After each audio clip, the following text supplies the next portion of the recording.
Okay. So, I've pre-gamed first off. I've already had one of these.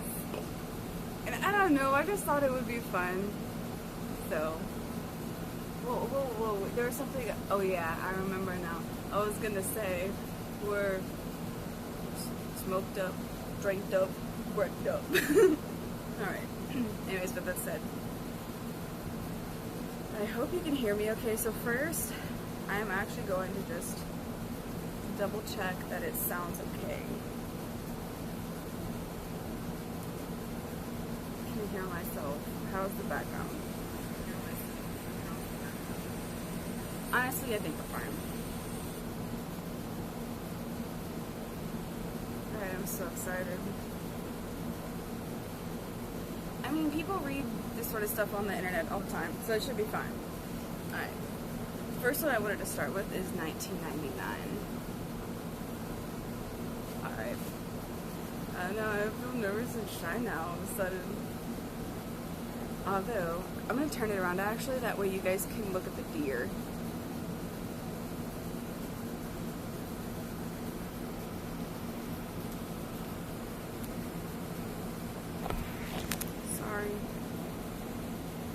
Alright, and I'll get closer.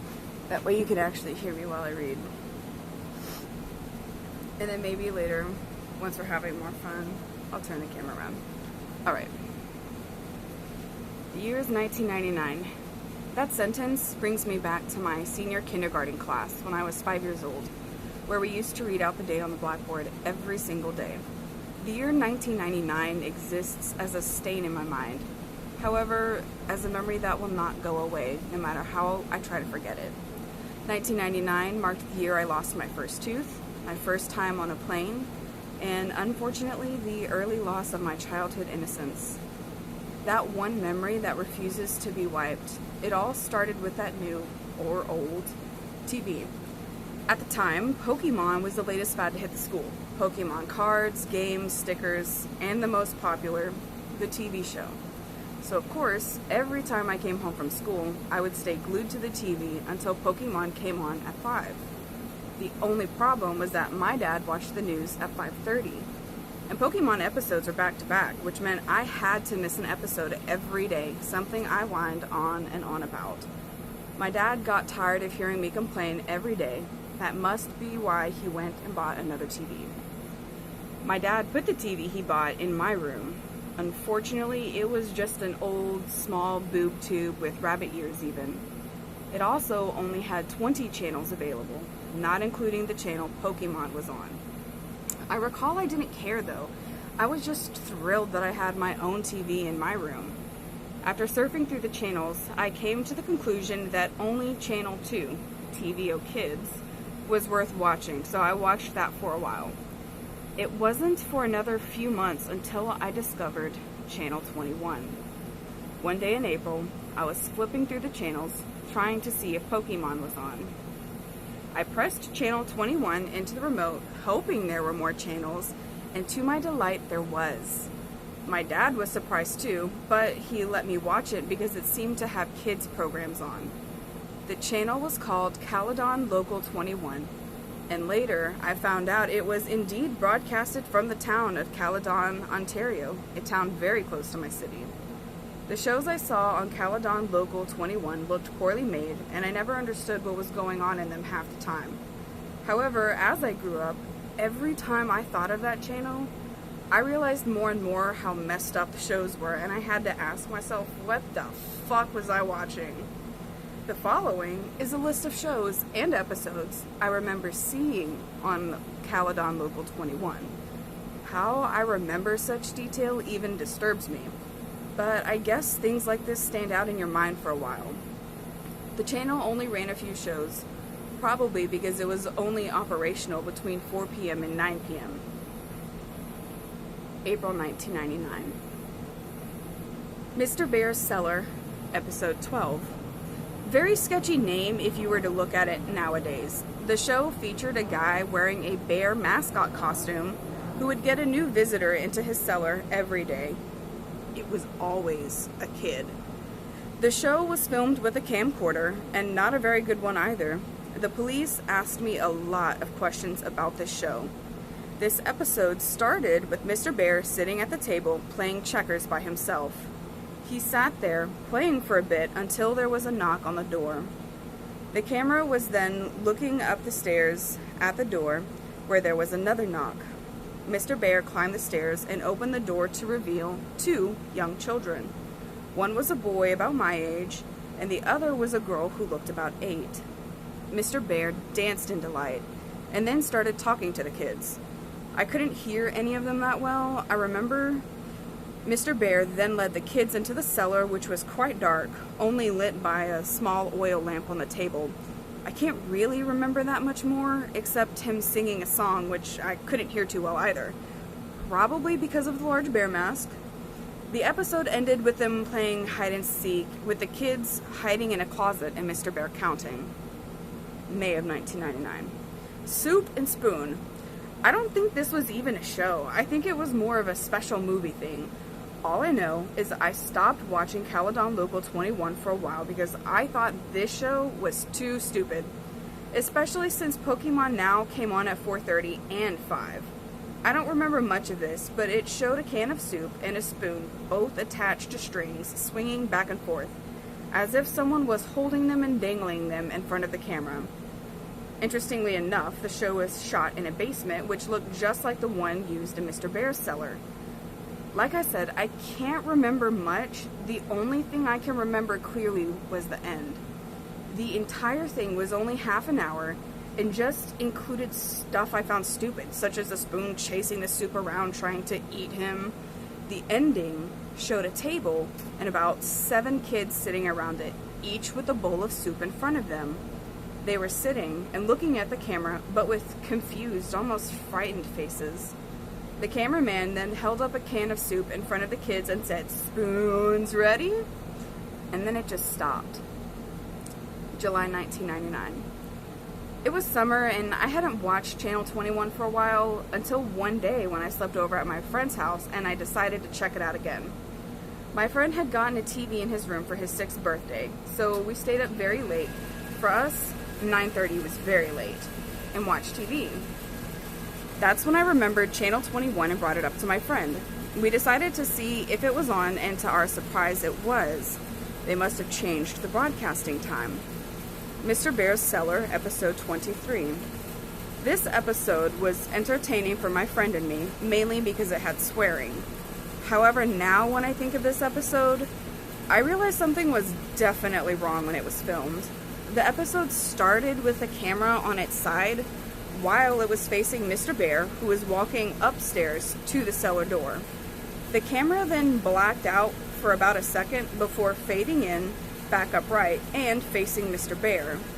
There was also another kid talking to him, but this kid looked about 11 or 12. He was talking to Mr. Bear for a while, but I couldn't hear well, again with the crappy camcorder, until the kid started raising his voice. The kid started saying how late it was and his sister had to go home. And you could also hear more voices in the background. I remember Mr. Bear clearly saying, "Get the fuck out, you're not invited," with a deep voice muffled by the bear mask. I remember my friend and I looking at each other and laughing at the mention of the forbidden F word. But the episode got weirder. The kid began climbing the stairs before turning around and saying how he was going to call the police. Mr. Bear began breaking into a run towards the kid, who started screaming and running as well.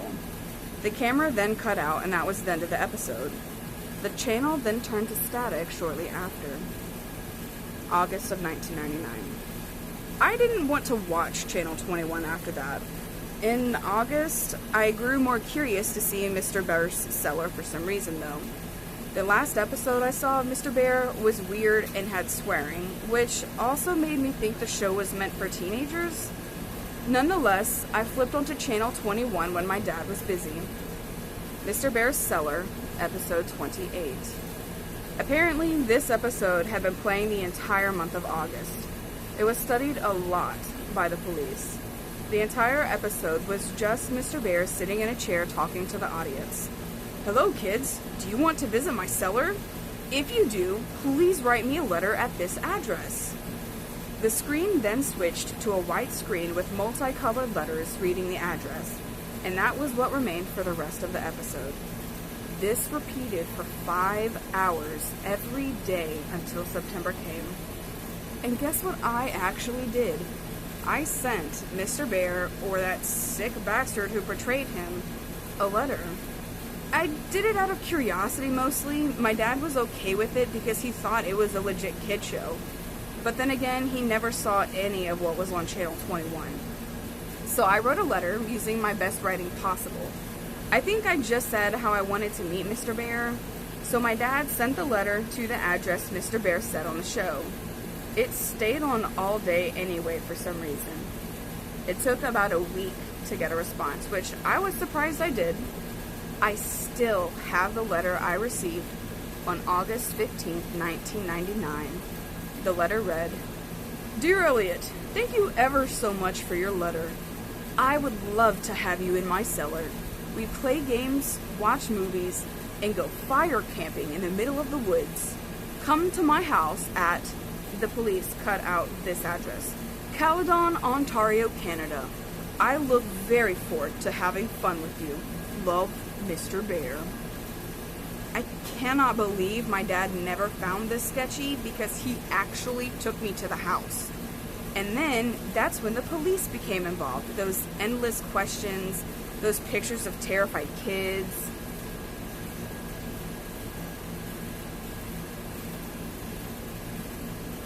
Where did it cut out? What was the last thing that was solid?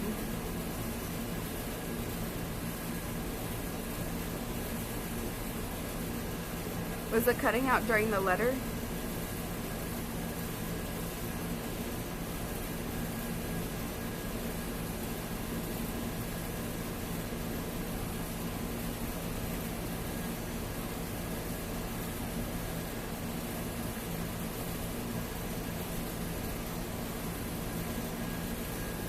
Okay, I'm just gonna reread the letter, and then that should maybe cover. Okay, alright. "Dear Elliot, thank you ever so much for your letter. I would love to have you in my cellar. We play games, watch movies, and go fire camping in the middle of the woods. Come to my house at," the police cut out this address, "Caledon, Ontario, Canada. I look very forward to having fun with you. Love, Mr. Bear." I cannot believe my dad never found this sketchy because he actually took me to the house. And then that's when the police became involved. Those endless questions, those pictures of terrified kids, the woods. That brings me to why I'm writing this blog. That psycho and his friends did some fucked up shit back then. And now it seems like he's trying to get into contact with me again. The entire police thing is coming back. That has brought 1999 back to me. Over a decade later, it is happening again. Update, November 14th, 2009. People have been emailing me asking what exactly happened in 1999. You're all good. I will get to that. Those weird TV shows I was watching apparently were meant to attract kids to Mr. Bear's house. What Mr. Bear did shocked the entire town. My dad actually drove me to Caledon along with the address Mr. Bear left in the letter. The house was actually on the outskirts of the town in the open farmland. I still remember that house. It looked like an older farmhouse that looked to have been built in the early 1900s. The windows were all boarded up and the house looked in a state of disrepair. As we walked up to the house, I remember my dad checking the address over and over again and looking at the house in disbelief. Then the door opened. I expected Mr. Bear to be at the door, but I was surprised to see a police officer emerge from the creaking doorway. The officer began talking to my dad while I quickly asked if that was Mr. Bear's house. The officer's face cringed slightly and he muttered, "Oh God," or something like that. He started talking quietly to my dad so I couldn't hear, although my dad told me to go to the car anyway. And then we just went home. My dad was quiet the whole way home. I felt something strange had happened. My dad never told me what happened for a while. I forgot about it anyway, too. Channel 21 no longer came on, and when I asked about it, my dad would not acknowledge its existence. I think it was when I was 13 where I learned the truth. I remember Channel 21 one day and asked my dad about it. I guess he finally decided I should hear the truth. Caledon Local 21 was a local TV channel that ran from October 1997, August 1999, in the Peel region of Ontario. The entire channel was made from a house in Caledon, the one I visited, and run by a man who was not really known by anyone in the town. The channel was only available to older TVs because the signal was only picked up by the rabbit ears, weaker frequency. The man created all the shows on the channel, all of which were kid shows. He was Mr. Bear, and he was the mysterious cameraman. The real reason he created the channel was more disturbing than what was originally thought. As you might have already guessed, he kidnapped kids and held them in the cellar. But while most people thought he was a serial child molester, he really wanted to use the kids for another purpose. The day I arrived, the man had fled his house the night before, the day before the police went in for their investigation. I wasn't the only one who was watching. Update, December 2nd, 2009. Sorry for not answering any questions for so long. I haven't accessed my email account for some time. Anyway, let me finally set things straight about what I know. Back in October, I visited the house previously owned by the man who ran Caledon Local 21. 2 women lived there, operating a daycare business. How ironic. Now to answer the questions you guys emailed to me. Who else watched Caledon Local 21? I know other people watched it for sure, including those kids who wound up at Mr. Bear's house. After some Google searches, I found a few people. Oh my goodness. You got them dogs. That's so awkward. I found a few people on the Neo-Seeker forums who were discussing shows from Caledon Local 21. They talked about the 2 shows I watched, but also another 2 shows I had never seen before. A user named I Am Real Life seemed to know all of the shows that were broadcasted on Channel 21. Here are the 2 I've never heard of. The Fallen Angel and Life. I Am Real Life described it as a fairly boring show about a guy rambling on in front of the camera about how we must please Satan and appease him before it is too late. Paint with the soul. I Am Real Life and another user called Siggy92 were discussing the show. They described it as Blair Witch-like, as it consisted of the cameraman wandering around a forest at night doing nothing particularly interesting. I'll go looking for the conversation and see if I can get the link. Where is Mr. Bear or the guy who wore the costume? If I did know, I would have said earlier. I have no idea where this guy is or if he's dead or alive, hopefully dead. When I see my dad's friend next time, I will ask him about this. Maybe I can get a more definite answer. What did Mr. Bear do to the children? This is by far the most common question I've been asked. I found this out in October as well, via my dad's friend, who is a retired Caledon regional officer. Apparently, the man playing Mr. Bear took the kids out of the house and into the forest nearby. What he did there, police are not exactly sure how it happened, but 16 charred bodies of children between the ages of 4 to 13 were found in a 15 by 15 foot ditch deep within the forest. My dad's friend did not want to go in the exact details, but I'm seeing him next Thursday anyway, so maybe I can extort more information from him then. That's all I have for now. Thanks for keeping an interest in my blog. I will try to gather as much information as I can for my next post. I've actually been getting pretty interested in this myself. It should be my right to know what the hell happened. Update, January 14th, 2010. I'm sorry I haven't posted anything for a while. I kind of lost interest in this blog since I hit a standstill while looking for more information about the identity of the owner of Caledon Local 21. However, a few weeks ago, I struck gold. I found some answers, surprisingly, from the father of a kid I used to babysit. He lives just across from my street, and I used to look after his kids when they were younger. He currently doesn't have a job either. He used to live near the woods outside of Caledon and witnessed the owner's activities in the woods. His name, Anthony Polo. When he lived in a small bungalow outside the woods, he would often venture in to smoke a joint of marijuana or two before returning to his work as a wood craftsman. Polo described that sometimes he would hear voices of children coming from deeper within the woods, as well as a glowing light off in the distance. Polo told me these events started in late 1997. Note, this is around the time Caledon Local 21 began airing. He apparently became annoyed by this happening every once in a while and actually went to investigate. Polo then described what the whole scene looked like when he got there. There was a group of kids, he said about 13 to 17 and ages 5 to 12, gathered around a large fire pit with a burning fire. With them was a single adult. Polo talked to the man, noting his unusual, unkempt appearance of a crack addict, as well as his constant twitching, and asked what he was doing out in the forest with the children. The man said they were on a camping trip, something they did frequently.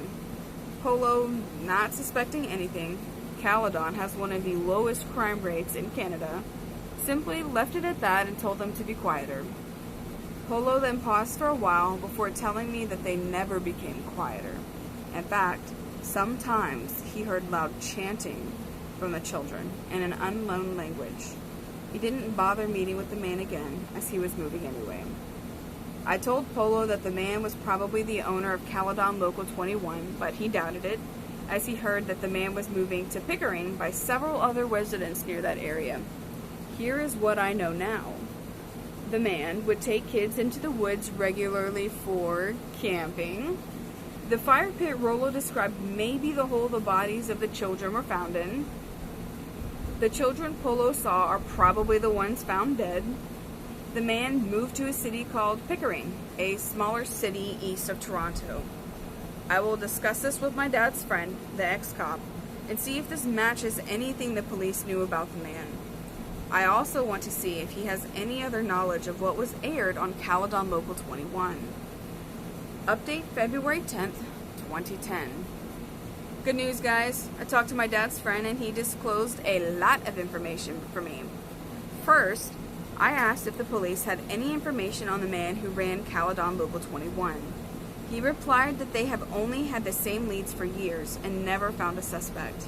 However, the Peel Regional Police do have some of the tapes found in the house Caledon Local 21 was broadcasted from. He took me over so I could watch a few. I guess I haven't said much of him yet. My dad's friend's name is Mitchell Wilson. Pretty nice guy. He seems to understand my thirst for knowledge on what happened during the late 90s in that house. He feels it was wrong that my dad went so long without telling me so much. He took me to the Davis Road Police Station. If you don't know, it's the largest station in Caledon and one of the largest within the Peel region itself. Each of the main stations around Peel have some of the tapes. I was able to watch all of the footage that the Davis Road Station has. Unfortunately, I wasn't allowed to take any tapes home for obvious reasons. Paint with Soul, Episode 10. Garbage Thrown Away. Paint with the Soul was one of the shows that I Am Real Life and Siggy 92 discussed on Neoseeker. I told the police about this, and they informed me that 12 episodes of the show were made and broadcasted between December 5th, 1997 and January 8th, 1998. Exactly as I Am Real Life and Siggy 92 described, the episode opened with the cameraman wandering around the forest. It appeared to be during the evening as it seemed the sun was setting. The cameraman walked along a path until he got to an area where there was a lot of garbage lying in the leaves. The camera looked around at the various wrappers, bottles, bags, and boxes, making sure each item got a few seconds of screen time. The camera then focused on a single area before the man spoke. I recall he spoke in a very timid, quiet voice, and I swear I've heard it somewhere else before, like on another Caledon Local 21 show. I could barely hear what he was saying, but he mainly talked about how humans are garbage, or something that had to do with saving ourselves by cleaning up the garbage, us. It actually sounded really stupid, but still a feeling of dread came over me. I mean, that forest was possibly where those bodies were found, right? Mr. Bear's Cellar, episode 25. When the police administrator brought this tape in, I actually said, "Oh shit," and chuckled a bit out loud. Of course, I got stares from the staff, but Wilson explained to them about my little experience with Mr. Bear and how I still kept the letter he sent me. Like the previous episodes, this one included a guy wearing a bear mascot costume. The episode began with Mr. Bear waddling over to his cellar door with a bottle of orange juice in his paws. On the ground were 16 shot glasses, as well as a small bottle that contained an unknown liquid. Mr. Bear poured an equal amount of orange juice into each glass before opening the smaller bottle and depositing one drop into the glass. Oh, fuck.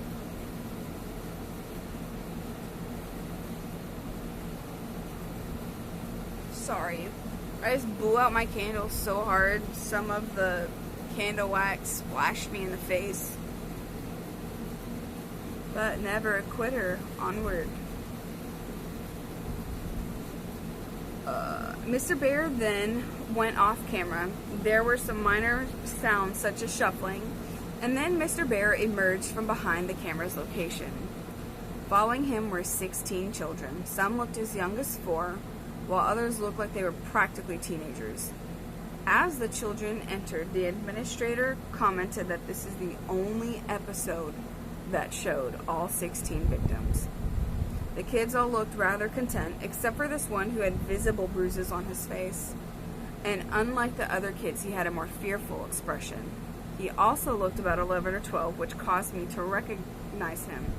He was a kid who had asked about his sister and subsequently met an unknown fate at the end of episode 23, that one episode I watched during July 1999. When I told the administrator this, he confirmed it was the same kid. He was also featured in episode 24, an episode that only aired once at 3 in July 1999. The police have still not found the tape. Mr. Bear then broke into song singing about citrus fruits and how good vitamin C was for you. I could barely hear the lyrics as they were muffled by the bear mask. The kids all drank their juice, the one from episode 23 doing it rather reluctantly, and the episode ended. After viewing the tapes in possession of the Davis Road Police Station, I'm satisfied, but only temporarily. I still want to know the full story. The police just keep giving me the same crap about the creator of Caledon Local 21 being a fetishist pedophile as well as an apparent cultist. I will sign off for now, get into university first, and get information later. Hopefully I will get back to this blog as soon as possible. Update May 8th, 2010. Last month I finally got my G2 license. In Ontario, Canada, this allows you to drive in a car by yourself as well as with some passengers after 6 months. Also, sorry, 1 second. I need a sip of my drink or my mouth parched.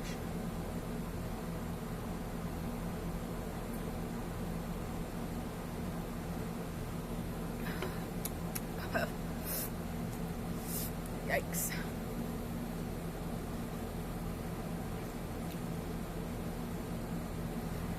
I, of course, took advantage of this and drove into Caledon for a little Sunday drive. Since I haven't updated this blog in a while, I figured I might as well visit the house where the infamous channel of my childhood was located. The house looked different than when I last saw it in October. It was no longer used as a daycare and just sat there abandoned. However, it did have a for sale sign showing that someone still owned it, wanting to get rid of it though. The abandoned house drew fuzzy memories from my mind, mainly of that day my dad took me to visit Mr. Bear. A feeling of dread came upon me. What happened to the children while they were living in that house? I walked up the steps to the front door and peered through the window. Inside, I could see a nearly empty hallway with a few boxes at the end. At the end of the hallway to the right was an open doorway, presumably leading to the kitchen. To the left were two doors, both apparently leading to the rooms visible through the windows outside. I wondered where the cellar entrance was located and whether it had been sealed up. I walked around to the back of the house and found my answer. Two wooden doors lying at an almost flat angle were padlocked shut. This had to lead to the cellar. Not wanting to hang around, you cannot imagine what was going through my head at that time, I departed. Also, I'm going to take this to get another drink, but I have to crack open a new one. But it's cold, which is good. Also, can we just talk about how freaking peaceful this is? I have the biggest love-hate relationship with my apartment complex. But honestly, I love having this as my view. Just chilling. And like, look at that sky. Look how pretty. Look at those colors. Here, I'll turn the camera around. And that way we can take a little break. So, cheers.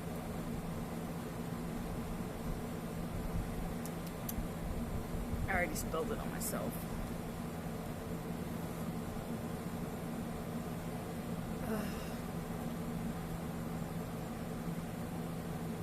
This is actually probably going to be the only story we can read tonight. Actually, that's not true. I want to read Ben Drowned after this. I just think that'd be funny. And I'm trying to like hurry up with this, like maybe slam it. That way by the well, I don't want to slam it because I want to slam it right before Ben Drowned, but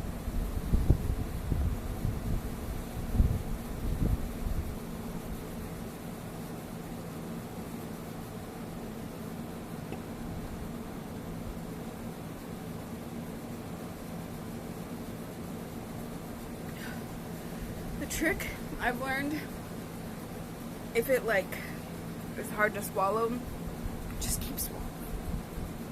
Just keep swallowing and then you won't throw up the alcohol. It works every time. Alright. Alright, let me turn you guys around. Alright. Behind the house, the empty field continued on until it reached a dense forest that... Wait, hang on.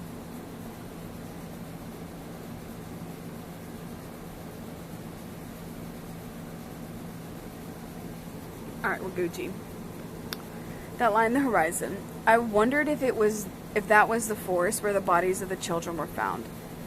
I thought to myself, book it. Book it. And proceeded to walk across the field behind the house into the forest. Maybe I'm just going to start reading. No, because I should be consistent. But this is also supposed to be fun. I'll just start reading like this. Like I'm talking to my family. The forest was oddly quiet, save for the few periodic sounds of a woodpecker drilling into a distant tree. I cautiously made my way deeper into the woods, not really caring about the fact that I had no idea where I was going. I don't even know how to explain it, but it felt like there was something I had to find. I came to a thinner part of the woods. Sorry. I came to a thinner part of the woods and a few small houses in the distance. Polo's house crossed my mind, and I wondered if one of these homes had belonged to him. I neared a small clearing in which I could see 3 adequately sized logs gathered round a black charred area, showing a small fire had been lit there recently. Hey, get the fuck out of our fort! Those words nearly gave me a heart attack. I turned to my left and saw 2 dark-clothed people running towards me. My initial thought was to run. However, as they came closer, I saw they were really just kids in their early teens, possibly 13 or 14, maybe even 12. As they approached me, they realized my size as well. I'm 6'1". Well, they could have been no bigger than 5'8". One might have been 5'7". We said get the fuck out. The larger one, who was wearing a Slipknot shirt, said half-heartedly. I stood my ground and shrugged. The shorter one, who was wearing a Metallica shirt, swung out a butterfly knife and held it in my direction. No, you wouldn't want to, I said in a deep, serious tone, trying to sound as badass as possible. I pulled out my cell phone. The two kids withdrew, the one in the Metallica shirt putting away the knife. Look, dude, we don't like people in our fort, so can you just go? The one in the Slipknot shirt said, obviously intimidated. I had no business in the forest anyway, so I uttered out a simple, fine, and turned before I realized I had a great opportunity. Did either of you hear of a guy who murdered a bunch of kids in these woods about 13 years ago? I asked the kids. The two looked at each other in confusion before the one wearing the Metallica shirt answered. Yeah, everyone knows about that guy, he said to me as if I were stupid. The kid in the Slipknot shirt continued. He lives around here in the storm drain. My big brother's friend says he saw him in a bear costume once, wandering around the forest at night. My instincts told me this was probably a lie, and the owner of Caledon Local 21 is probably long gone, only existing as folklore in this smaller, isolated community. However, as a human, the thought of those mysterious unknowns sparks interest within. And where is the storm drain? I asked. Just out of curiosity, I don't actually believe the kid's story. The kid in the Metallica shirt stared at me for a few moments, his eyes seemingly full of annoyance, yet curiosity for me. You're not from around here, are you? Why did you even come here? Now, as I do admit I was slightly startled by the nature of his question, however, I figured I might as well explain why I was here, just in case people mistook my intentions. I told the two kids about my experience with a man in Caledon Local 21, and that I had come to maybe seek out some sort of closure, although even I wasn't exactly sure. The kids seemed familiar with the channel as they smiled and looked at each other when I mentioned it. They also became more understanding and gave me a detailed description on how to get to the storm drain. Shortly after, I decided to just turn around the way I came and head back to the house, leaving the kids at their fort. But now you're probably wondering why I left out such a detail about what the kids told me just now. Is it because I'm choosing to conclude what I have gathered now? Here is what the kids told me in detail. The storm drain lies ahead of the kids' fort, same direction I was heading. The drain ends at a small river where access water is drained out. Near here is a small playground. The kids told me people rarely use it. The man supposedly lives in the large pipe that rainwater drains out of. People have seen him, although always either wearing a bear mask or the mask and a full-body bear costume. Note, I do not believe this is true, and in fact simply a myth made by the residents of Caledon. The story does not seem plausible in any way. Why did no one call the police? Didn't this guy look suspicious? And other questions, all like this, leave the story invalid. I may visit the storm drain, not because I believe the story, but because I want an excuse to visit Caledon again. So this blog doesn't die. With no more tapes to watch, I don't know what to talk about anymore. Thanks for continuing to support me in my blog. I know many are looking forward to more information about what happened in Caledon in the year 1999, and I will do my best to continue my research into the topic. Elliot out. Update October 7th, 2010. Wow. Nearly 5 months since I last updated. I'm guessing everyone pretty much thinks I was dead, right? Thankfully, I'm not. But in all my seriousness, I really have been busy these past few months, and a blog about something that could have killed me as a kid is a little low on my current priorities list. As of now, I am living in Waterloo, Ontario, attending the University of Waterloo for computer engineering. Yeah, I'm a keener. As you can imagine, engineering is no walk in the park, so obviously I nearly forgot about this blog, but as you can see now, I'm back. I remembered to visit the storm drain the kids from Caledon Forest told me about. It was out in a clearing between the wooded areas nearby a marsh. Unfortunately, I found absolutely nothing, save for a turtle that retreated into its built-in home when it saw me. I snapped some pics of the pipe, which I have posted as well. Also, let me tell you, it was not a storm drain like they said it was. What I saw was a simple pipe, possibly to channel the excess water from the marsh. When I returned from Caledon, however, I simply kept putting off uploading everything until I just forgot about my blog. It just didn't seem important anymore. Please forgive me. It wasn't until only recently that I'm now interested in my case again.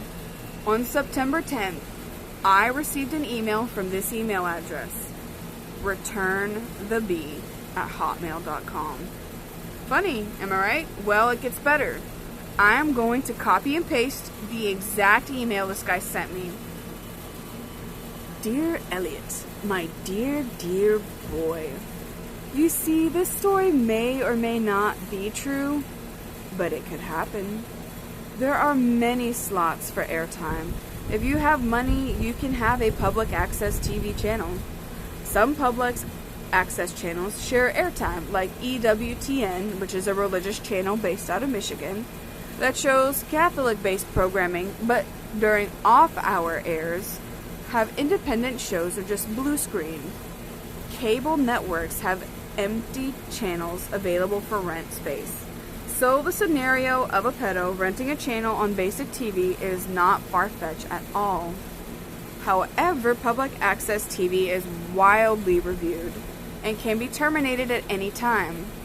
These are the rules for the United States, not for Canada, where this story took place.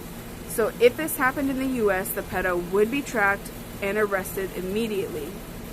Yes, this story could happen, but it is unlikely. 100 fuzzy hugs, Mr. Bear.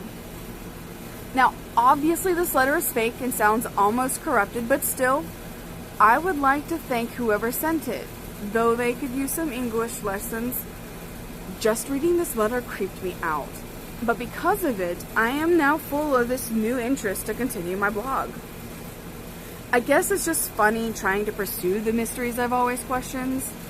Now my roommate knows all about this. He thought the letter was real and actually seemed more scared than I was for a second. But then I shrugged it off, so he did too. I mean, what are the chances of this being real? How would Mr. Bear know all this about public access TV and about when I went to Caledon on those occasions?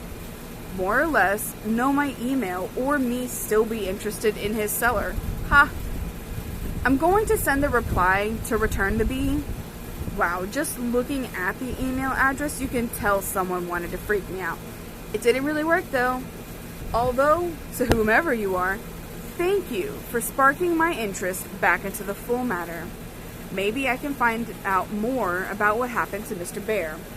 Hopefully, because although I don't buy that email, a part of me still feels anxious. Thank you to all who are still following me and have become avid fans. You are also why I'm choosing to continue this.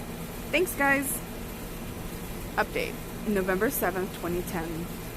Wow, I can't believe this blog hasn't been deleted yet. I haven't posted anything for so long. I have my reasons, and I'd rather not discuss them just yet. It has been a rather traumatic year for me. Some of you are right, I shouldn't have gone back trying to relive the mysteries of my childhood. But I couldn't resist. It has been over a year since my last post, and a lot has happened. Let's recap where I'm at right now with regards to the whole Mr. Bear incident. returnthebee@hotmail is no longer in use. I tried replying to the email, but I got no reply. I tried again a while back, still no response.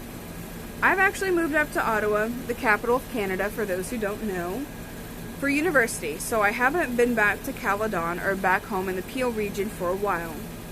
I had my reasons for leaving, and I guess you could guess why. I've had to make a new email account because people keep prank mailing me pretending to be Mr. Bear. Thanks, guys. Not. Why have I ventured back to this blog? Mitchell Wilson, remember my dad's ex-cop friend, gave me a phone call on October 23rd about a tape that was found in the branch of the Brampton Public Library. Brampton is my hometown, in case you haven't picked up on that. He claims he isn't allowed to discuss the contents of the tape with me as it's still in evidence, but he asked me to come check it out when I come home. That tape got the gears grinding again, because we all know what was on the last tapes I saw. I can only imagine what could be on it. I'm guessing it must have something to do with Caledon Local 21.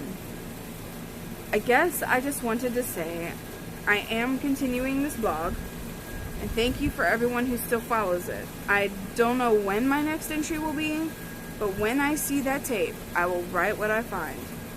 I don't know what to expect, but the idea of seeing another tape has gotten me interested in this whole mystery all over again. Elliot. Update January 21st, 2011.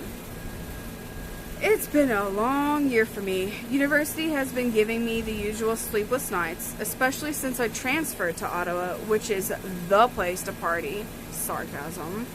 But now I'm back home with my dad in Brampton, the town I grew up in. I got home on the 18th of December and have been visiting with friends and family.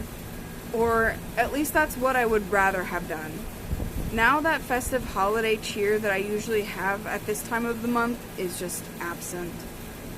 To answer the hundreds of emails and comments I got, yes, I did. I did see the tapes that my dad's friend Mitchell Wilson promised to show me. These tapes, however, act as a curse. I want to know more, yet I want to forget everything. I couldn't help it. I needed to see those tapes. Not only for myself, but for all of you guys who are just as intrigued as I am by that ominous man in a bear suit from my past. However, after viewing those tapes, I feel that pit of dread deep inside me once again. That feeling where I know that all those kids in those videos are dead. That I could have been one of those kids. And that humanity is a dark, dark place. If you haven't skipped this paragraph for the juicier details below, thank you for listening to my rambling. On January 1st, I called Mitchell Wilson and asked if there was a time where I could come by and view the tapes. Things are pretty slow at the station because of a snowstorm, so he said I could come down at any time that day.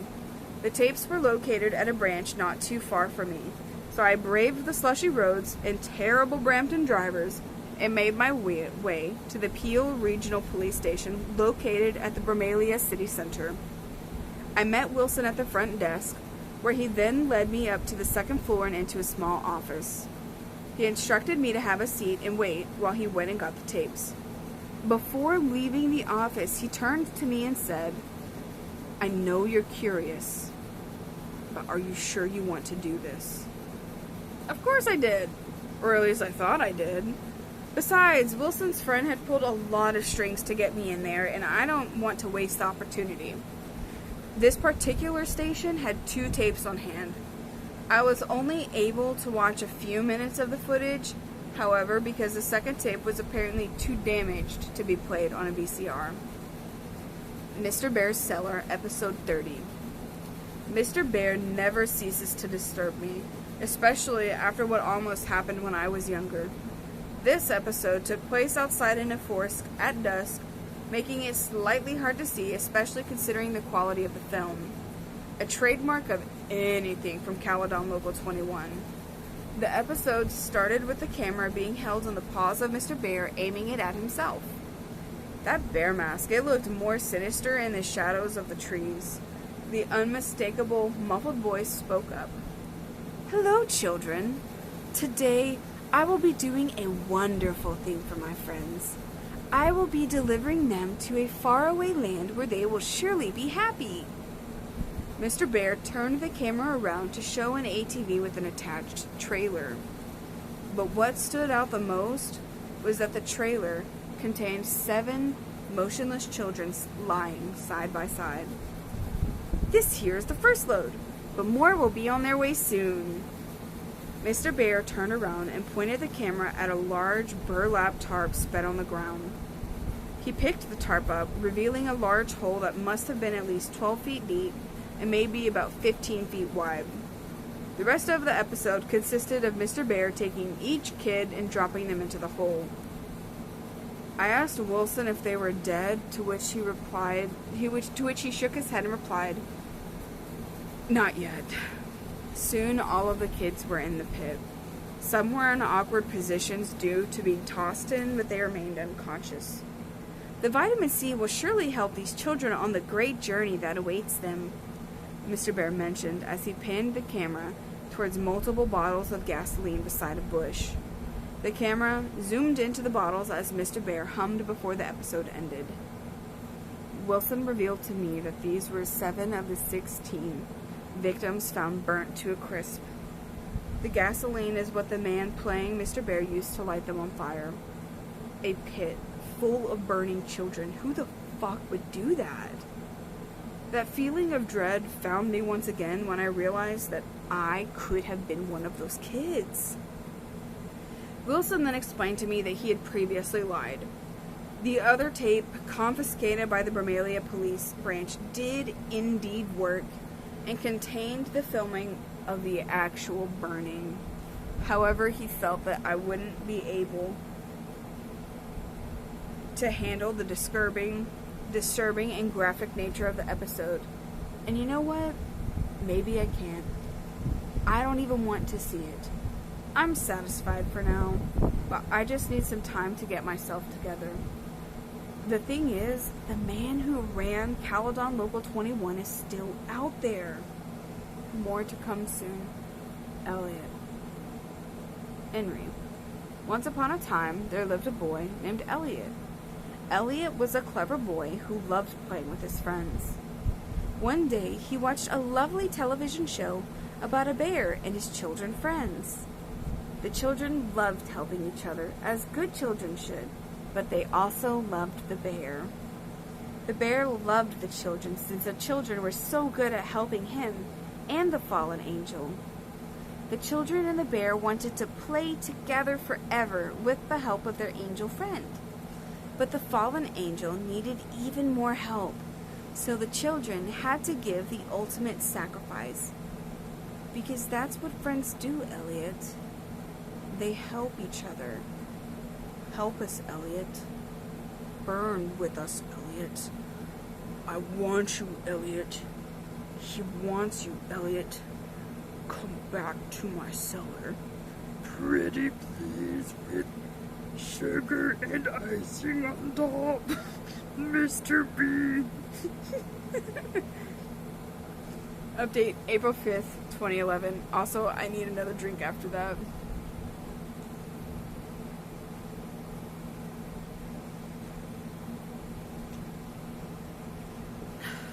Okay. I wanted to update more. I truly did. However, certain circumstances had turned me off of the whole Caledon Local 21 thing. I've since then had hundreds of emails about my blog and was even in contact with a magazine about my story. But now is the time to come clean to everyone.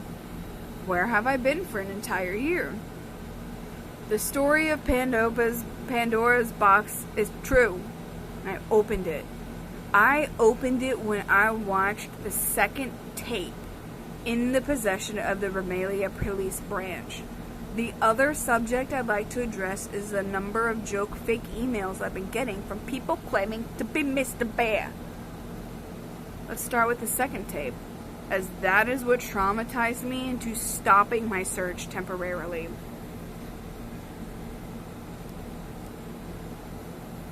After a few weeks of playing silent, I decided to ask Woodchill Milson, if I could view that infamous second tape he had talked about. I don't know why. I just felt that viewing that tape would give me some closure. Wilson was obviously reluctant to show me, but I was persistent. He gave me an offer. If I was still interested by the time I turned 20, he would show me the tape. Not being able to do much else, I just played the waiting game.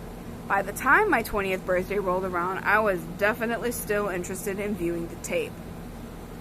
I gave Wilson a call, during which he admitted that he hoped I would forget about asking him again, but I was not taking no for an answer. You really don't need to see it, he kept telling me, but I did need to see it. I had to at this point. Sure enough, he invited me to the Bromelia branch one Monday afternoon. Having watched every Saw film and a video of animal slaughterhouses in my ethics class, I was sure I would be able to hand whatever the tape could throw at me. How naive I was. Mr. Bear's Cellar, episode 31. Also, real quick, second break.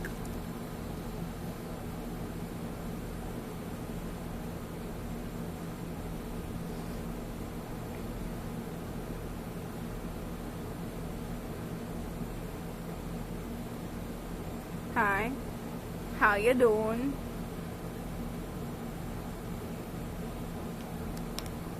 Comment below if this is interesting and even the slightest when you watch this on YouTube.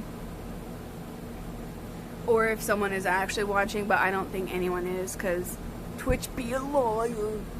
But also, if someone is watching, thank you for watching. I super appreciate you watching.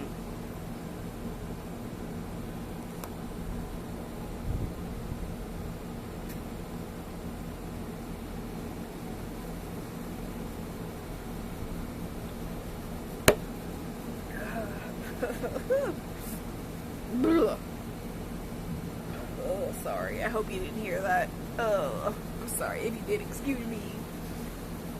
Alright.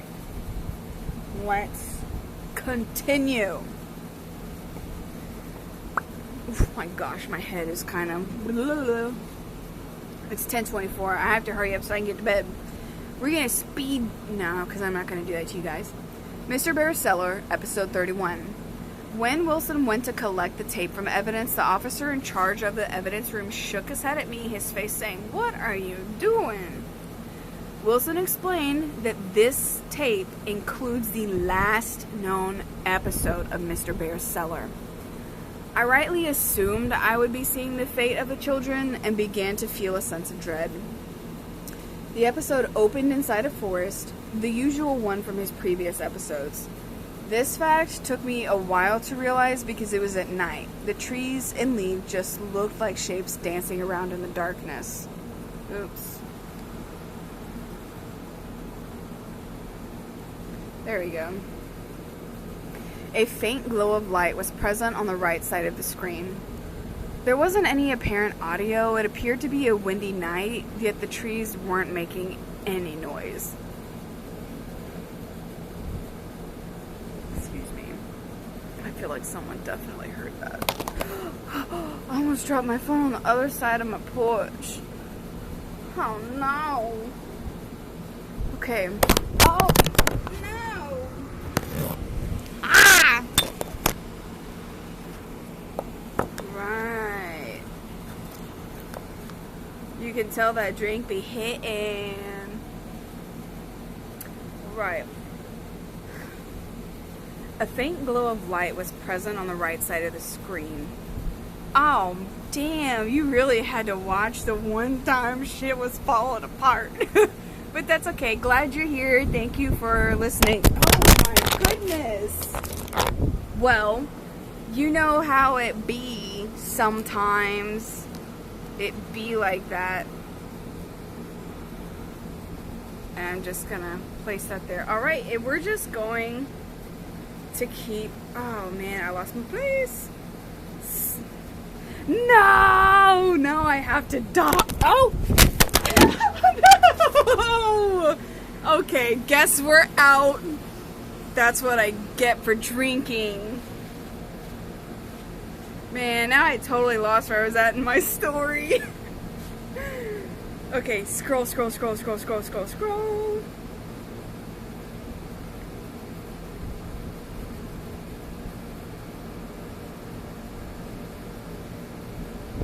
Okay.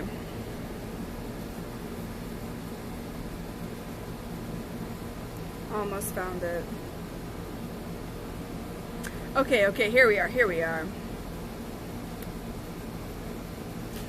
Only this time it was filled with shapes. I could see shapes moving around, fluttering, flailing, some motionless. I knew perfectly well what they were. The camera began adjust to the light and burning flesh, red, black, a blur of surreal movement and colors. I wish I could forget what I saw, but you just can't forget a scene like this. This was not a horror movie, this was reality. Human beings were being killed in a horrifying way. A fate that I could have potentially met. The video suddenly cut to dawn, the camera now positioned further away from the hole. The fire was out. However, there was still smoke rising up. A figure was up ahead. I recognized it right away. The Mr. Bear suit was laid out on the ground. Empty, it looked just as unnerving. The suit was laid out in the shape of a cross. The cameraman did a lap around the suit, treating it like a treasured artifact. Placed at the head of the suit was a sign. In bold red letters, INRI was printed.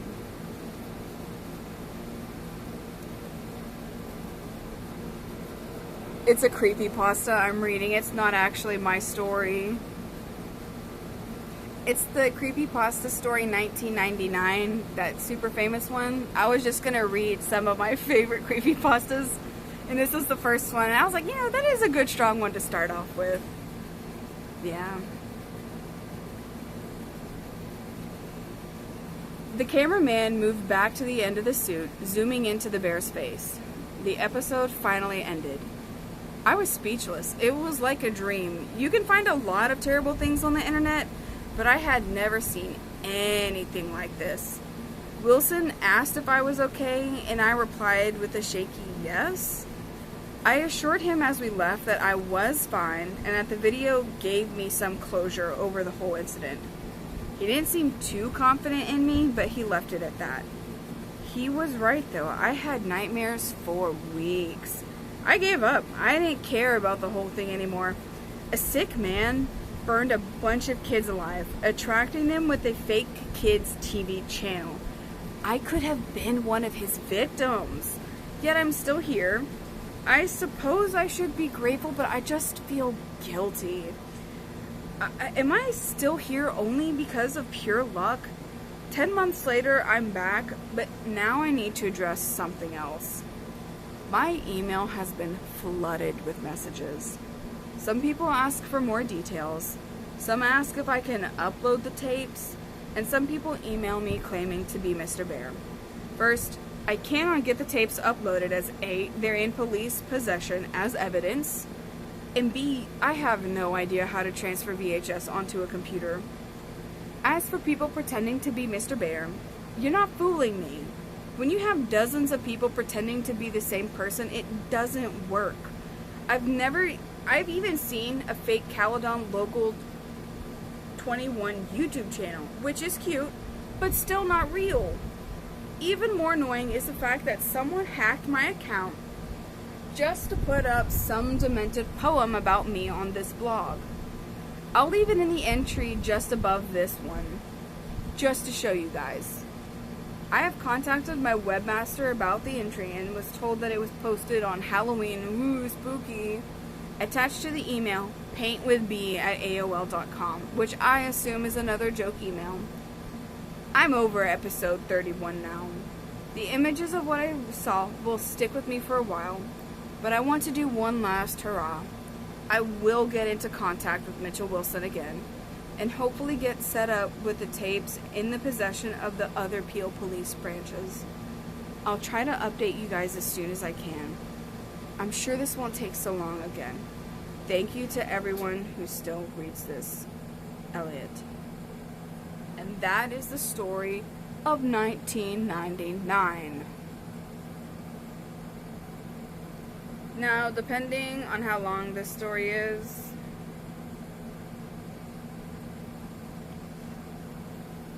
so initially I was going to read Ben Drowned after this, but I also have work at 5 o'clock in the morning, so I should go to bed.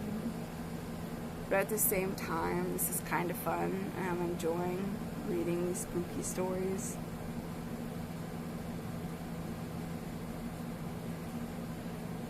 I don't know, would you even be interested in listening to me read Ben Drowned?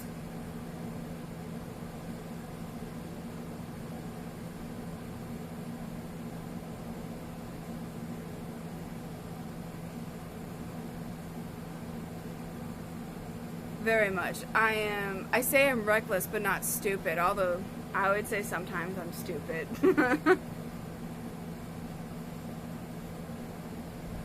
Okay, alright.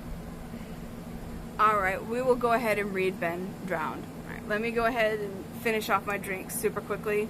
Take like 2 seconds.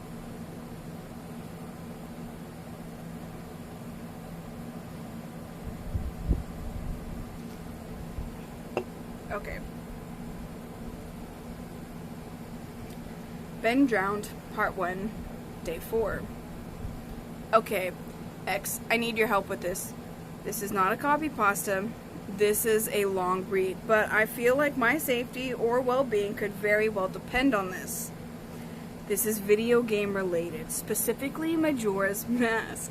And this is the creepiest shit that has ever happened to me in my entire life. Having said that, I recently moved into my dorm room starting as a sophomore in college, and a friend of mine gave me his old Nintendo 64 to play. I was stoked, to say the least. I could finally play all of those old games of my youth that I hadn't touched in at least a decade. His Nintendo 64 came with one yellow controller and a rather shoddy copy of Super Smash Bros., and while beggars can't be choosers, needless to say, it didn't take long until I became bored of beating up level 9 CPUs.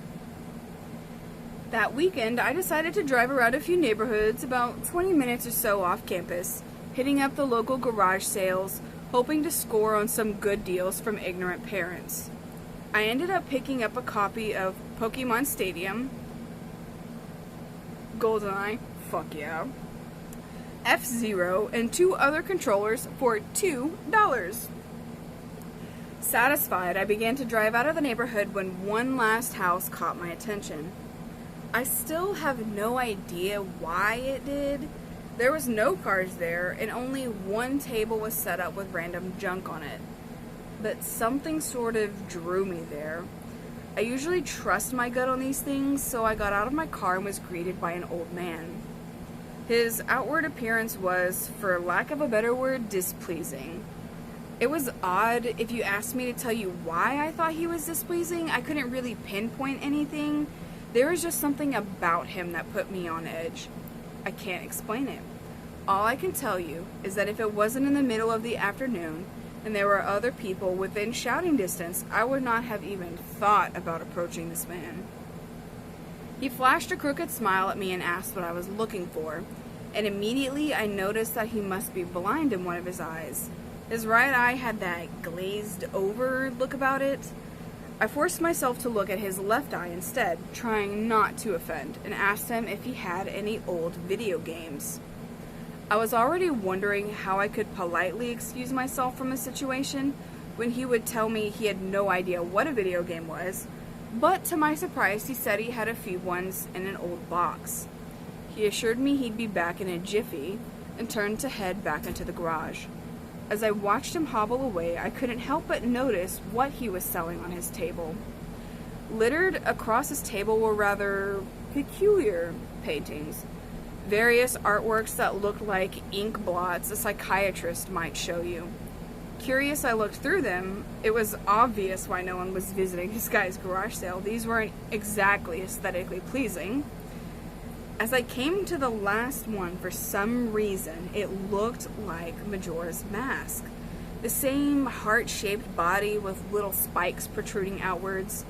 Initially, I just thought that since I was secretly hoping to find that game at these garage sales, Some Freudian bullshit was projecting itself into the ink blots. But given the events that happened afterwards, I'm not so sure now. I should have asked the man about it. I wish I would have asked the man about it. After staring at the Majora-shaped blot, I looked up and the old man was suddenly there again, arm's length in front of me, smiling at me. I'll admit I jumped out of reflex and I laughed nervously as he handed me a Nintendo 64 cartridge. It was the standard gray color, except that someone had written Majora on it in black permanent marker. I got butterflies in my stomach as I realized what a coincidence this was and asked him how much he wanted for it. The old man smiled at me and told me that I could have it for free, that it used to belong to a kid who was about my age that didn't live here anymore. There was something weird about how the man phrased that, but I didn't really pay attention then. I was too caught up in not only finding this game, but getting it for free. I reminded myself to be a bit skeptical since this looked like a pretty shady cartridge and there's no guarantee it would even work. But then the optimist inside of me interjected that maybe it was some kind of beta version or pirated version of the game, and that was all I needed to be back on Cloud 9. I thanked the man, and the man smiled at me and wished me well, saying, "Goodbye then." At least that's what it sounded like to me. All the way in the car ride home, I had a nagging doubt that the man had said something else. My fears were confirmed. I wonder if it's my Wi-Fi. My fears were confirmed when I booted up the game. To my surprise, it worked just fine. And there was one save file, simply named Ben. Goodbye, Ben. He was saying goodbye, Ben. I felt bad for the man, obviously a grandparent and obviously going senile. And I, for some reason or another, reminded him of his grandson, Ben. Okay, word. Could be. Out of curiosity, glad you're here though.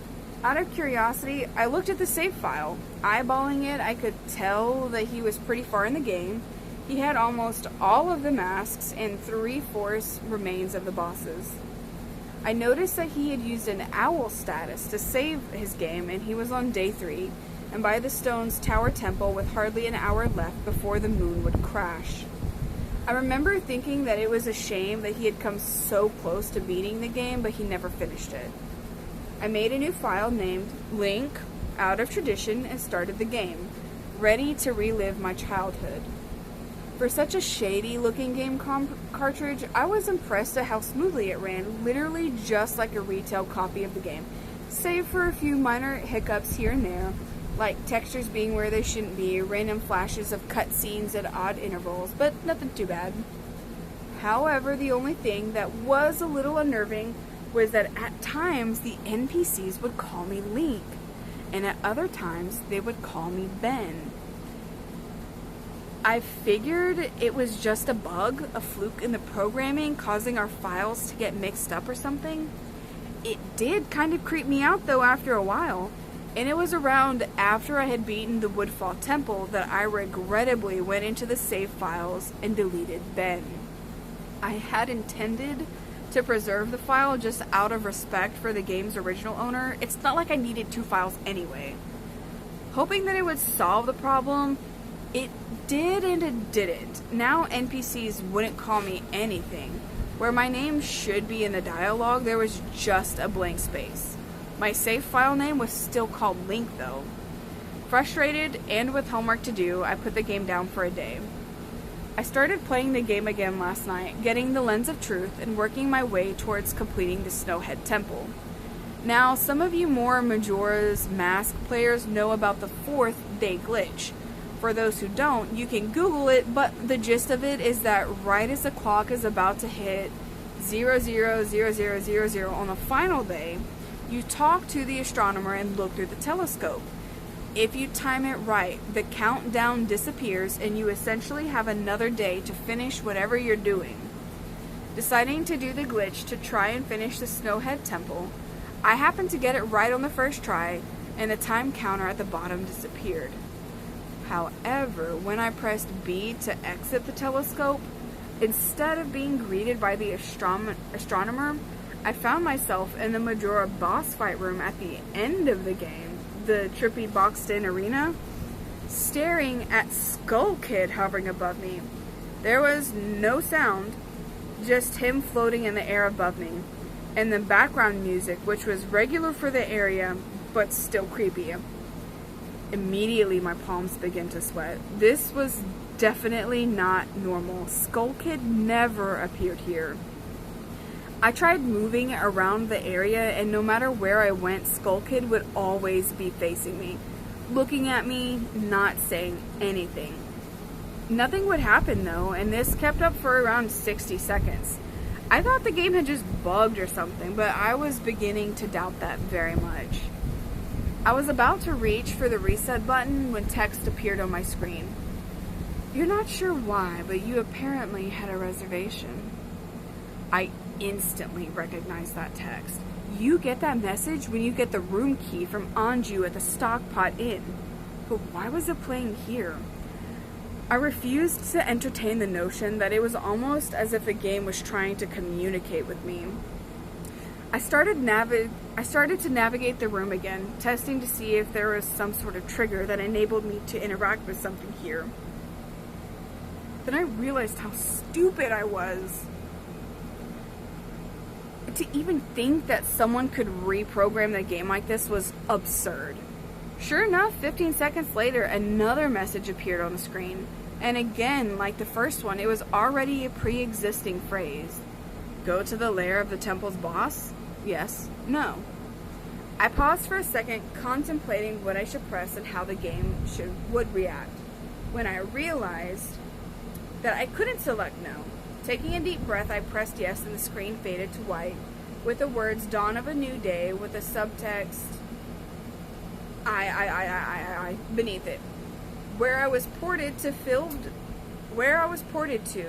me with the most intense sense of dread and impending fear I had ever experienced. The only way I can describe the way I felt here is having this feeling of inexplicable depression on a profound scale. I am normally not a depressed person, but the way I felt here was a feeling that I didn't even know existed. It was such a twisted, powerful presence that seemed to wash over me. I appeared in some kind of weird Twilight Zone version of Clock Town. I walked out of the clock tower as you normally do when you start day one, only to find that all of the inhabitants were gone. Usually with the 4th day glitch, you can still find the guards and the dog that runs around outside the tower. This time they were all gone. What replaced them was the ominous feeling that there was something out there, in the same area as me, and that it was watching me. I had 4 hearts to my name, and the hero's bow, but at this point I wasn't even considered for Avatar. I felt that I personally was in some kind of danger. Perhaps the most chilling thing was the music. It was the Song of Healing, ripped straight from the game itself but played in reverse. The music would get louder, building up so as if you should expect something to pop out at you, but it never did, as the constant loop began to wear on my mental state.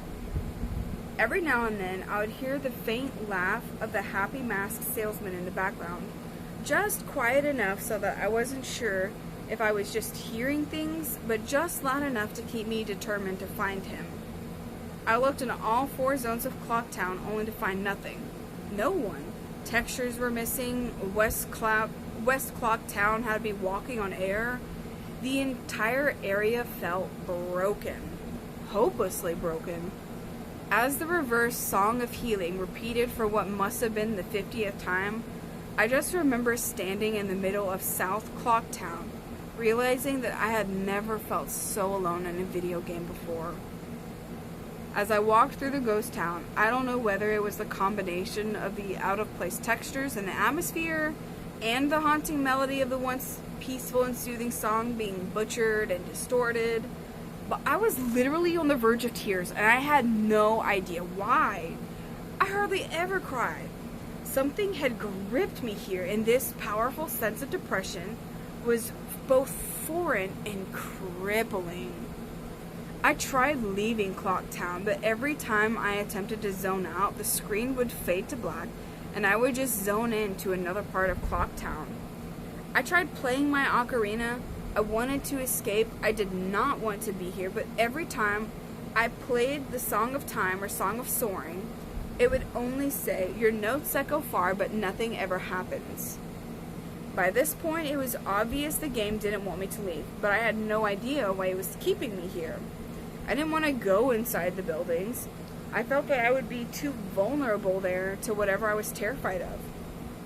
I don't know why, but I came up with the idea that maybe if I drowned myself at the library pool, I could spawn somewhere and leave this place. As I zoned in and ran towards the pool, that's when it happened. Link grabbed his head, and the screen flashed for a brief moment of the happy masked salesman smiling at me. Not Link. Me. With Skull Kid's scream playing in the background. And when the scream returned, I was staring at the Link statue from playing the song Elegy of Emptiness. I screamed as the thing just stared back at me with that haunting facial expression. I turned around and ran back out and back into South Clocktown. And to my horror, the fucking statue followed me. And the only way I compare this is like the Weeping Angels from Doctor Who. Every so often, at random intervals, the animation would play of the statue appearing behind me. It was like the thing was chasing me, or I don't even want to fucking say it, haunting me. By this point, I was just on the verge of hysterics, but not even once did the thought of turning the console occur to me. I don't know why I was so wrapped up in it. The terror I felt, all so real. I tried to shake the statue, but it would literally appear right behind me every single time. Link started to begin to make weird animations I had never seen him do before.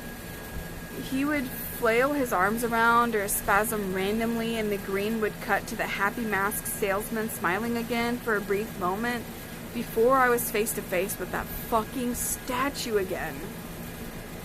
I ended up running into the Swordmaster's dojo and ran to the back. I don't know why, but in my panic, I just wanted some kind of assurance that I'm not alone here. To my dismay, I found no one. But as I turned to leave, the statue cornered me in the cubby in the back. I tried attacking the statue with my sword, but to no avail. Confused and backed into a corner, I just stared at the statue, waiting for it to kill me. Suddenly, the screen flashed again to the happy masked salesman, and Link turned to face my screen, standing upright, mirroring the statue, looking at me along with his copy, literally staring at me.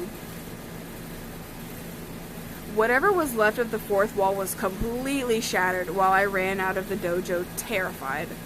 Suddenly, the game warped me to an underground tunnel, and the reverse Song of Healing queued up again as I was given a brief moment of rest before the statue started appearing behind me again, this time aggressively. I could only take a few steps before it would summon behind me again. I hurriedly made my way out of the tunnel and appeared in southern Clocktown. As I ran aimlessly in a sheer panic, suddenly a re-dead screamed and the screen faded to black as dawn of a new day, and I appeared again.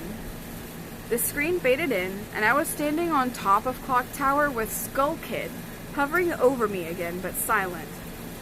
I looked up, and the moon was back, looming just meters above my head. But the Skull Kid just stared at me hauntingly with that fucking mask. A new song was playing, the Stone Tower Temple theme, played in reverse. In some sort of desperate attempt, I equipped my bow and fired off a shot at the Skull Kid, and it actually hit him, and he played an animation of him reeling back. I fired again, and on the third arrow, a text box appeared saying, "That won't do you any good." Sorry. and I was picked up off the ground, levitated upwards on my back, and then Link screamed as he burst into flames, instantly killing him. I jumped when this happened. I had never seen this move used by anyone in the game, and Skull Kid himself didn't have any moves. As the death screen played, my lifeless body still burning, the Skull Kid laughed, and the screen faded to nice, and the screen faded to black, only to have me reappear in the same place. Oh, I dropped my phone, so I decided to change him, but the same thing happened. Link's body was lifted off of the ground by some unknown force, and he immediately burst into flames again, killing him. This time, during the death screen, the faint sounds of the reverse songs of healing could be heard. On my third and final try, I noticed that there was no music playing this time, that there was an eerie silence. I remembered that in the original encounter with the Skull Kid, you were supposed to use the ocarina to either travel back in time or summon the giants. I attempted to play the Song of Time, but before I could hit the last note, Link's body once again horrifically exploded into flames and he died. As the death screen neared its end, it began to chug, as if the cartridge was trying to process a lot of something. When the screen came to, it was the same scene as the first 3 times, except this time Link was lying on the ground, dead in a position I had never seen in the game before. His head tilted towards the camera, with the Skull Kid floating above him. I couldn't move, couldn't press any buttons. All I could do is just stare at Link's dead body. After around 30 seconds of this, the game simply fades out with, "You've met with a terrible..."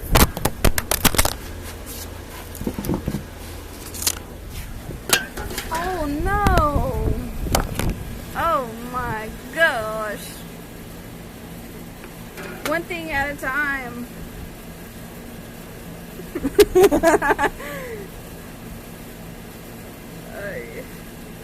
Alright.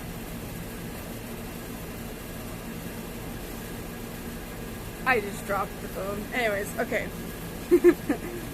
It's like the 4th time it's happened. I know, it's just, the wind is blowing and it's just knocking over my phone sometimes. But, alright. When the scream... Oh wait, I already read that. Upon getting back to the title screen and starting again, I noticed my save file was no longer there. Instead of Link, it was replaced with your turn, had 3 hearts, 0 masks, and no items. I selected your turn, and immediately when I did, I was returned to the clock tower rooftop scene of my Link dead and the Skull Kid hovering over, with the Skull Kid's laugh looping again and again. I quickly hit the reset button, and when the game booted up again, there was one more save file added below your turn entitled Ben. Ben's save file is right back where it was before I deleted it, at the stone tower temple with the moon almost crashing. I turned the game off at that point. I'm not superstitious, but this is way too fucked up even for me. I haven't played it at all today. Hell, I didn't even get any sleep last night. I kept hearing the reverse song of healing music in my head, and just remembering the sense of dread I felt exploring Clocktown. I drove back to the old man's house today to ask him some questions with a buddy of mine. No way I was going there alone. Only to find that there's a for sale sign in the front yard, and when I rang the door, no one was home. So now I'm back here, writing down the rest of my thoughts and recording what happened. Sorry if some of this has grammatical errors and whatnot. I'm running on no sleep here. I'm terrified of this game, even more so now that I relived it a second time, writing this all down. But I feel like there's still more to it than meets the eye, and that there's something calling me to investigate this further. I think Ben is something in this equation, but I don't know what, and if I could get a hold of the old man, then I would be able to find some answers. I need another day or so to recuperate before tackling this game again. It's already taken a toll on my sanity, I feel like. But next time I do this, I'm going to be recording my footage all the way through. The idea to record only came to me at the end, So you see the last few minutes of what I saw, including Skull Kid and the elegy statue, but it's on YouTube here. I'm going to stay in this thread for a little while longer before I fall asleep to answer any questions you guys might have, or hopefully listen to your ideas or theories to help me shed some light into this, or maybe things I should try to do. I think I'm going to try playing Ben's profile tomorrow to see what happens. Maybe I was supposed to do that all along. I don't believe in paranormal shit, but this is fucked up. Maybe this Ben guy is just a really good hacker or programmer. I don't want to think about the alternatives if he isn't. That's the end of the copy-paste. I'm hoping that maybe this is some kind of running gag that the developers had, and that other people have gotten gag or hacked copies of the game like this. This just really scares me. I'm going to post what happened in the video footage, but last night everything got too real for me. I think I'm done messing around with this. I passed out pretty much immediately after making that thread, but last night, the Elegy of Emptiness statue, I had a dream about it. I dreamed that it was following me, and in my dream, that I would be minding my own business when the neck hairs stood up on no end. I would turn around, that thing, that horrible, lifeless statue would be staring with those empty eyes right at me, merely inches away. In my dream, I remember calling it Ben, and never before had I had a dream that I could remember so vividly. But the important thing is that I did get some sleep, I suppose. Today, putting off playing the game as long as I could, I drove back up to that neighborhood to see if the old man came back. As I expected, the car was still gone and no one was home. As I was walking back to my car, the man next door mowing the grass killed the power to his lawnmower and asked me if I was looking for someone. I told him that I was looking to talk to the old man that lived there, to which he told me that I already knew he was moving. Trying a different avenue, I asked if the old man had any family or relatives I could talk to. I discovered this old man had never been married, nor did he have any children or grandchildren through adoption. Starting to become worried, I asked one final question, one that I should have asked from the beginning. Who was Ben? The man's expression turned grim, and I learned that 4 doors down, around 8 years ago on April 23rd, the man informed me that it was the same day as his anniversary. That's how he knew the specific date. There was an accident with a young boy named Ben in the neighborhood. Shortly after his parents moved, and despite any further attempts to talk to the man to get more information, he wouldn't divulge anything else. I went back and started playing again. I loaded up the game and immediately jumped at the title screen where the mask flies by. The sound that played with it was not the normal whoosh. It was something much more higher pitched. Oh, sorry. I pressed start, bracing for the worst, but just like 2 nights ago, the files Your Turn and Ben were displayed. Truth be told, I looked at the Ben file earlier. It seems to fluctuate between displaying the owl save or not. I brought up the Ben file, hesitated for a moment, noticing that the stats were not the same as they originally were 2 days ago. It seemed like he had already completed the Stone Tower Temple this time. Summoning my courage, I selected it. Immediately, I was thrust into complete chaos. Sure enough, I was outside Stone Tower Temple, but that's about all that was expected. The zone itself wasn't called Stone Tower Temple, but rather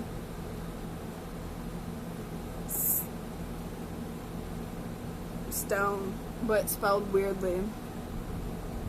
And immediately a dialogue box of complete gibberish that I couldn't make out greeted me. Link's body was distorted. His back was cocked violently to the side where his posture was permanently disfigured. Link's expression was dull, almost monotonous. He had an expression on his face that I didn't recognize before. It was a blank look, as if he was dead. As Link stood there, his body spasmed irregularly back and forth. I examined what had become of my avatar and noticed that I had a C button item I had never seen before. Some kind of note. But pressing it did nothing. Sounds played back and forth that I didn't recognize from the game, almost demonic in nature. And there was some kind of high-pitched yip or some kind of laugh or something playing in the background. I had all of 2 minutes to take in the environment before another one of those fucking Elegy of Emptiness statues was summoned, and immediately after, I was cut into the Dawn of a New Day screen. Except this time, it was without the I subtext. I was a Deku scrub in Clocktown. This scene would normally play after the first time you traveled back in time. Toddle would say, "What just happened? It's as if everything has..." But instead of saying "started over," she finished her remark in broken text as the laugh of the Happy Mask salesman played in the background. I was put back in control of my character, but from a fucked up camera angle. I was looking from behind the door to the clock tower, watching my avatar run around as a Deku scrub. Seeing as how I really had no place to go because I couldn't see anything, I begrudgingly went inside the door.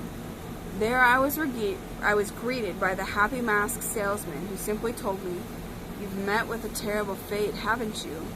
before the screen whited out. I was in Termina Field as a human again. I might as well not have been playing the same game anymore. I was being warped around, and there was no sign of a day clock or anything.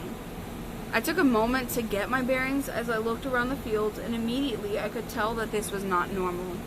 There were no enemies, and a twisted version of the Happy Mask salesman theme was playing. I decided to run towards Woodfall before I noticed a gathering of 3 figures off to one side. One of them being Epona.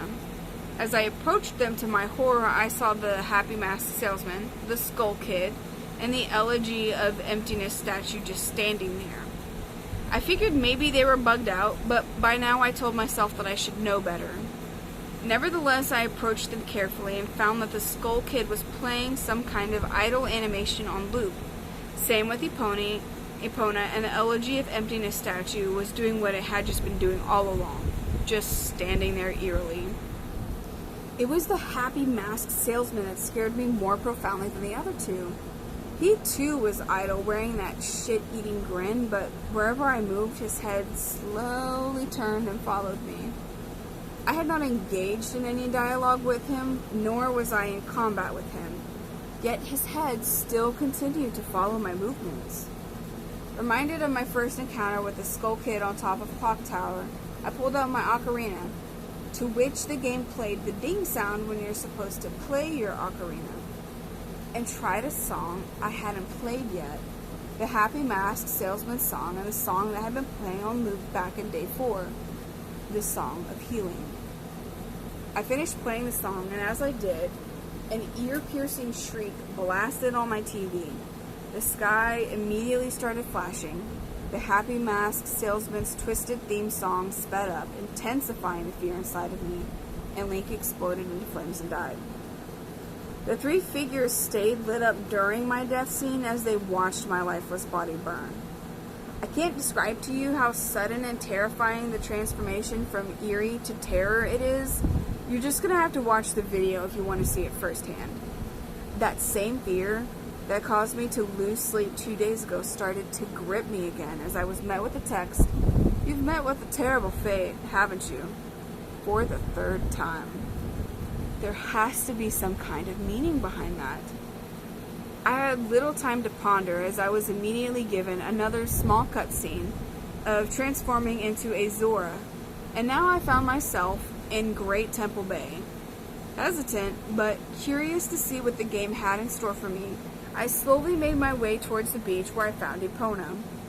I wondered why the game had decided to put her there. Was the game implying she was trying to get a drink? Unable to take the mask off, I decided that riding the steed wasn't the reason she was placed there.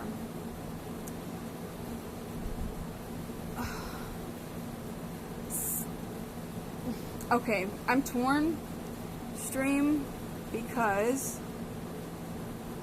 the phone that I am recording the stream on I'm not connected to power out here, so I can't charge it up while I'm out here, and it's about to die. And so I'm bummed because I'm not going to be able to finish the story because my phone is going to die. And now I'm sad. And yes, it is also 11 p.m. I know! Okay, but what I can do is I can keep reading until my phone fully dies. And then that'll just be the end of the stream. Because it's got like, it says 8% left. So we'll just read until it dies. We're gonna explode likely and kill it, yeah. Alright.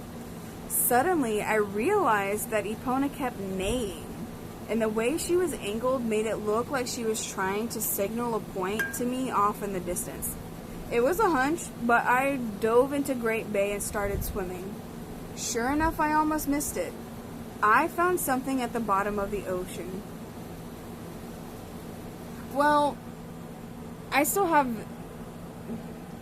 this phone, so it's not like, and it'll take like 2 seconds to charge up whenever I go to bed. So, oh man. I think I just lost my place in the story. 1 second.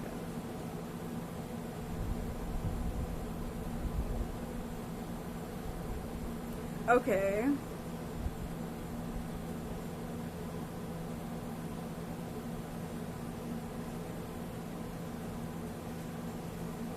Damn, I just lost my place in the story. 1 second.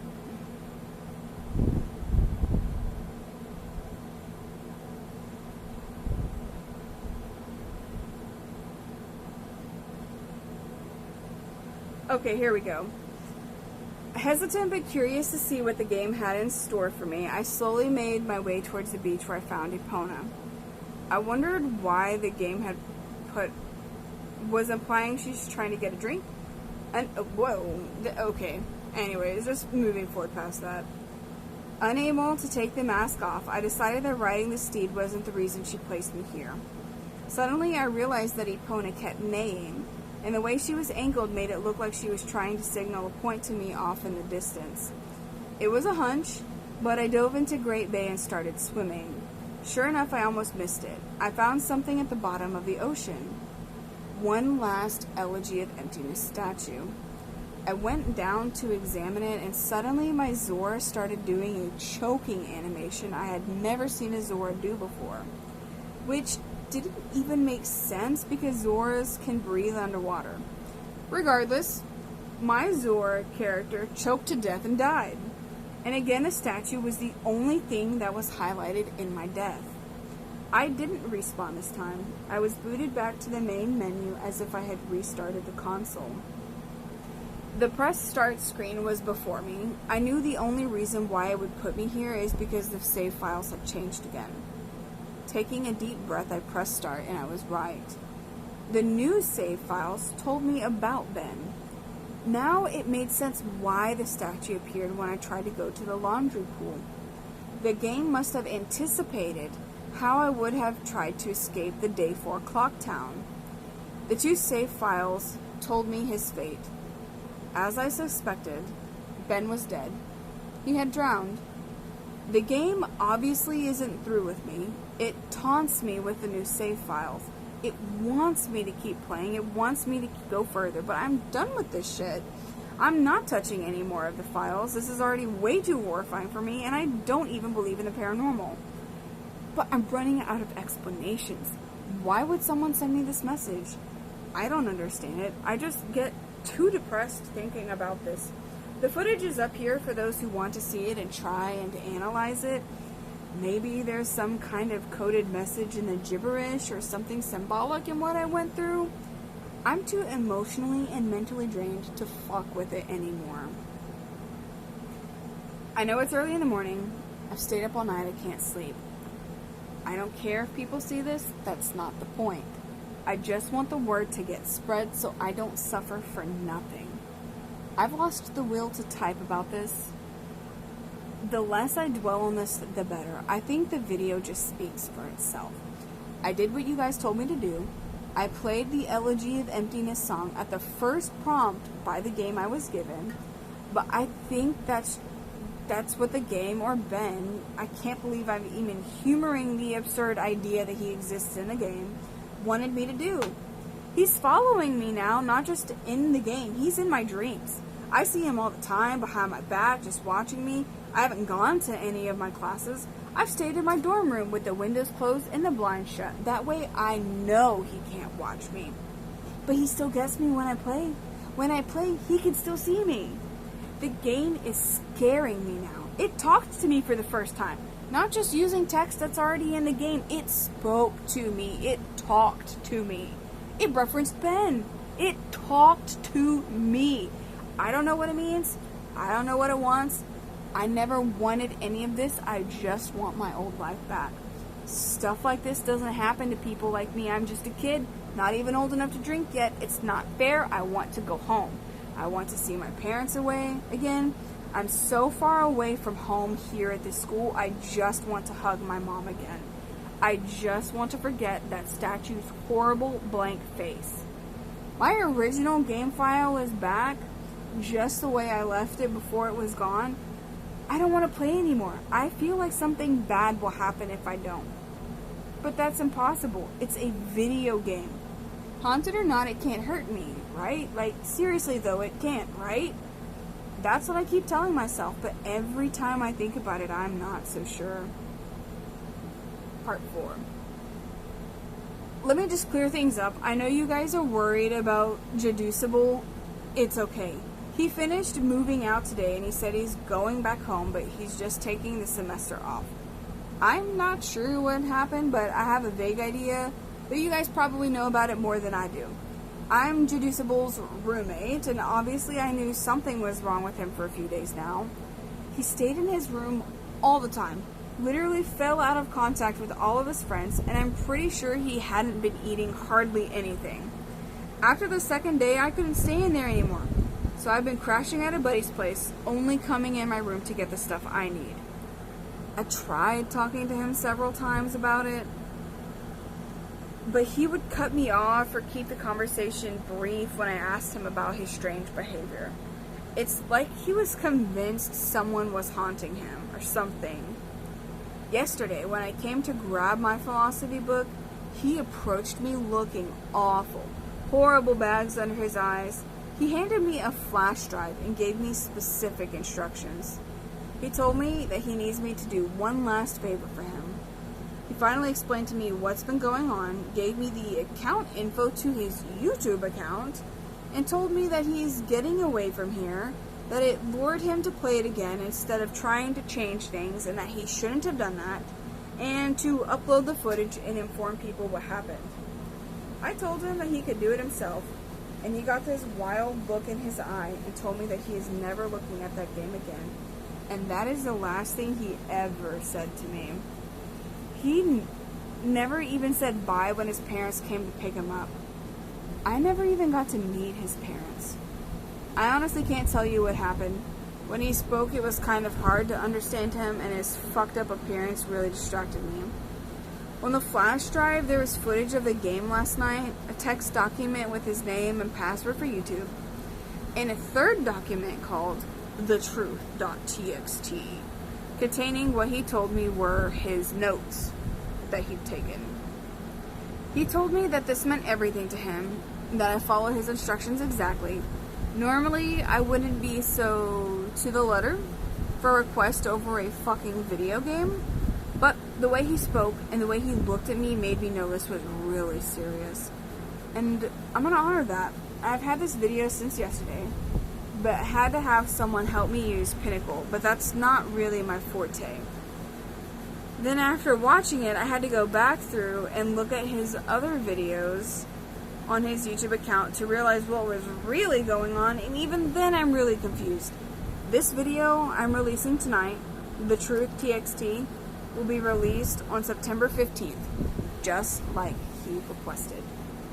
I haven't dared peek at it yet, so the first time I see it will be the first time you see it, out of respect to my friend. To answer your questions, no. I haven't tried calling him yet. I think I'll give him a call tomorrow to see if he's okay or not. He should have gotten back home by now. About the video. In this video, I cut straight to when he loaded the Ben file in the game. Looking back, I realized that Jeduceable left the save select screen in because it said different names sometimes. So my bad for that.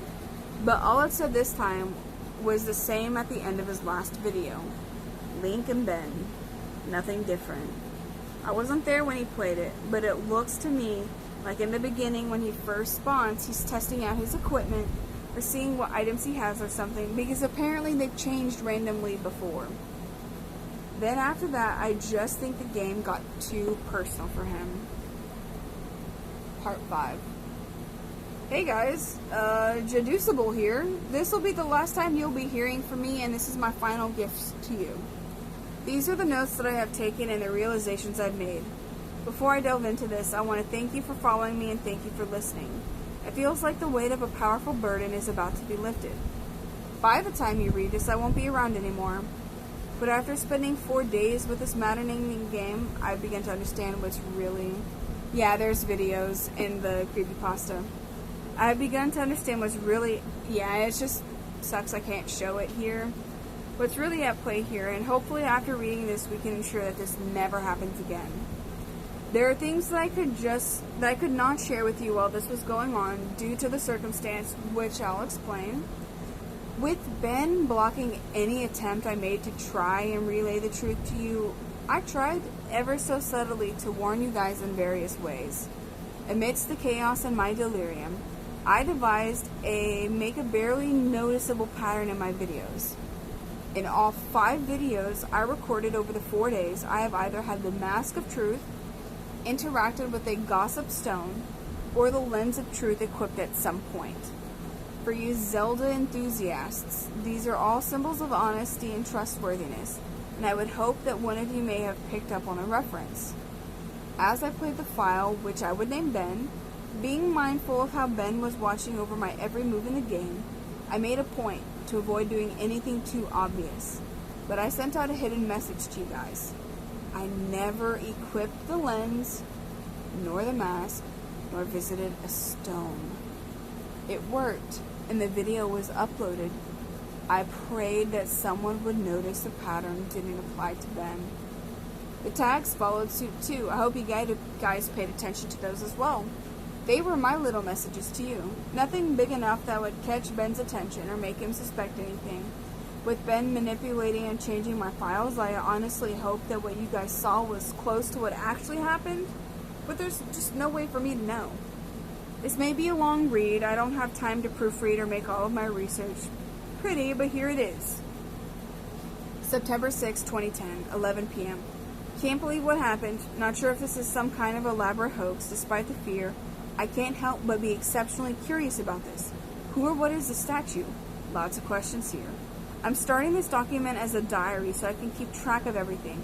I'm typing up a summary of what happened so I can come back to it later. September 7th, 2010. Also, I'm reading faster because I'm really trying to catch this. I think it's going to end soon, so I'm trying to catch it before it ends.